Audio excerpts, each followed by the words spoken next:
ఒడ్డున జ్ఞానానికి చిరునామాగా నిలిచిన ఓ పుణ్యక్షేత్రం. విద్యకు తొలి అక్షరాన్ని నేర్పించే పవిత్ర ధామం. పురాణ గాథలు, భక్తి విశ్వాసాలు, వేల ఏళ్ల చరిత్ర ఒక్కటై రూపుదిద్దుకున్న దేవాలయం. దేశంలోనే రెండో సరస్వతీదేవి క్షేత్రంగా ఖ్యాతిగాంచిన ఆలయం.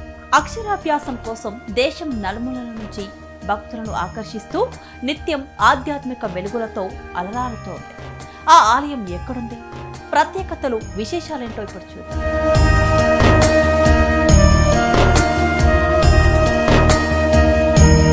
దేశంలోనే రెండో సరస్వతీదేవి ఆలయంగా పేరుగాంచిన బాసర పుణ్యక్షేత్రం భక్తులతో నిత్యం కిటకిటలాడుతోంది. గోదావరి నది ఒడ్డున ఆధ్యాత్మిక ప్రశాంతత నిండిన వాతావరణంలో కొలువుదీరిన ఈ ఆలయంలో అమ్మవారు నిత్య పూజలందుకుంటున్నారు. పురాణ కథనాల ప్రకారం వేదవ్యాస మహర్షి ఇక్కడ తపస్సు చేయగా జగన్మాత ప్రత్యక్షమై సరస్వతి, లక్ష్మి, మహాకాళి దేవతల ఆలయాన్ని నిర్మించాలని ఆదేశించినట్లు చెబుతారు. ఆ మేరకు వేదవ్యాసుడు గోదావరి నదిలోంచి 3 గుప్పిళ్ల ఇసుక తీసుకువచ్చి త్రిదేవి మూర్తులను ప్రతిష్ఠించినట్లు స్థల పురాణం వివరిస్తోంది. వ్యాసుడు ప్రతిష్ఠించిన ఈ ఇసుక విగ్రహాలు ఇప్పటికీ చెక్కు చెదరకుండా ఉండటం విశేషంగా భావిస్తారు. విగ్రహాలకు పసుపు పూసి పూజలు నిర్వహిస్తారు.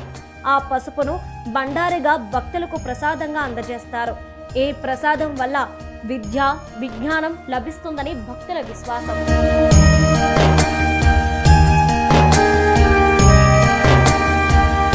కాలక్రమంలో ఈ క్షేత్రం వ్యాసపురి, వాసరగా పిలువబడుతూ చివరకు బాసరగా ప్రసిద్ధి చెందింది. చాళుక్యుల కాలంలో ప్రధాన దేవాలయ నిర్మాణం జరిగినట్లు చారిత్రక ఆధారాలు సూచిస్తున్నాయి. శిల్ప సంపద ఎక్కువగా లేకపోయినా ఆలయ పరిసరాలు ఎంతో ప్రశాంతంగా ఉంటాయి. ప్రధాన ఆలయానికి తూర్పు భాగంలో ఔదుంబర వృక్షఛాయలో దత్త మందిరం ఉంటుంది. అక్కడ దత్త పాదుకలను దర్శించవచ్చు. పశ్చిమ భాగంలో మహాకాళి దేవాలయం నిత్యార్చనలతో భక్తులను ఆకట్టుకుంటుంది. దక్షిణ దిశలో ఉన్న వ్యాస మందిరంలో వ్యాస భగవానుడి విగ్రహం, వ్యాసలింగాన్ని దర్శనం చేసుకోవచ్చు.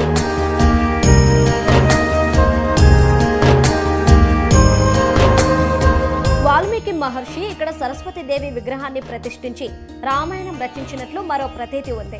ఆలయానికి సమీపంలో వాల్మీకి మహర్షి సమాధి, పాలరాతి శిల్పాలు దర్శనమిస్తాయి. అలాగే నరహరి మాలుకుడు అనే మహర్షి తపస్సు చేసినట్లు చెబుతున్న గుహ కూడా ఇక్కడే ఉంది. ఈ గుహ సమీపంలో ఉన్న వేదవతి అనే రాతి గుండును తడితే ఒక్కో వైపు ఒక్కో శబ్దం వస్తుందని, అందులో సీతమ్మ వారి నగలున్నాయని స్థానికులు విశ్వసిస్తారు. ఆలయ పరిసరాల్లో ఇంద్రతీర్థం, సూర్యతీర్థం, వ్యాసతీర్థం, వాల్మీకి తీర్థం, విష్ణు తీర్థం, గణేష తీర్థం, పుత్రతీర్థం, శివతీర్థం అనే 8 పుష్కరిణులు ఉన్నాయి.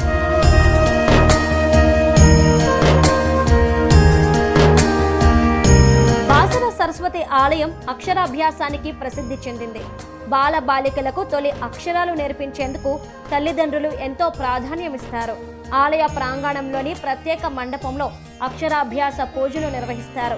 ఈ పూజలకు ప్రత్యేక రుసుం ఉండగా భక్తులు దేవికి పలక, బలపం, కాగితం, కలం వంటి కానుకలు సమర్పించే సంప్రదాయం ఉంది. జ్ఞాన ప్రసూనాంబ చేతిలో వెలిగే అఖండ జ్యోతికి నూనె పంచేందుకు కూడా భక్తులు ఆసక్తి చూపిస్తారు.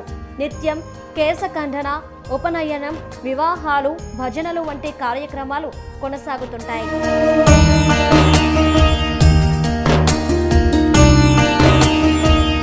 ప్రతిరోజు ఉదయం 4 గంటలకు ఆలయ ద్వారాలు తెరిచి వైదిక మంత్రోచ్చారణల మధ్య సరస్వతీ మూర్తికి అభిషేక పూజలు నిర్వహిస్తారు.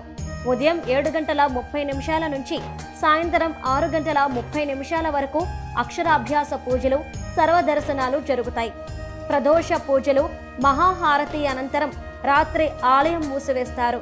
వసంత పంచమి, మాఘశుద్ధ పంచమి రోజున సరస్వతీదేవి జన్మదినోత్సవాన్ని ఘనంగా నిర్వహిస్తారు.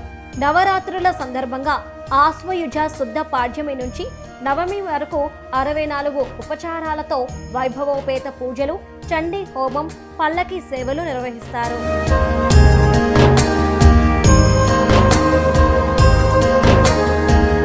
హైదరాబాద్ మన్మాడ్ రైల్వే మార్గంలో బాసరా రైల్వే స్టేషన్ ఉండటంతో పాటు హైదరాబాద్, నిజామాబాద్, నిర్మల్, భైంసా ప్రాంతాల నుంచి బస్సు సౌకర్యం అందుబాటులో ఉంది. హైదరాబాద్ నుంచి సుమారు 205 కిలోమీటర్లు, నిజామాబాద్ నుంచి 30 కిలోమీటర్లు, నిర్మల్ నుంచి 75 కిలోమీటర్ల దూరంలో ఉన్న ఈ ఆలయానికి తెలంగాణతో పాటు మహారాష్ట్ర, ఆంధ్రప్రదేశ్, ఒడిశా, మధ్యప్రదేశ్ రాష్ట్రాల నుంచి నిత్యం వేలాది మంది భక్తులు తరలివస్తుంటారు. సుమారు 200 సంవత్సరాల క్రితం మక్కాజీ పటేల్ అనే వ్యక్తి దుండగుల విధ్వంసం తర్వాత ఆలయాన్ని పునర్నిర్మించినట్లు చరిత్ర చెబుతోంది.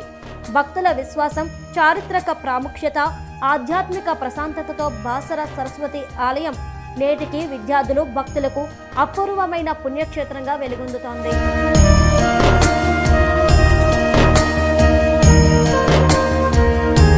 గోదావరి తీరాన జ్ఞానదీప్తిని వెలిగిస్తూ పురాణ పరంపరను తనలో దాచుకొని నిలిచిన బాసర సరస్వతి ఆలయం విద్యకు తొలి అడుగు వేయించే పవిత్ర ధామంగా, భక్తి విశ్వాసాలకు చిరునామాగా నేటికి అంచలంచలుగా వెలుగొందుతోంది.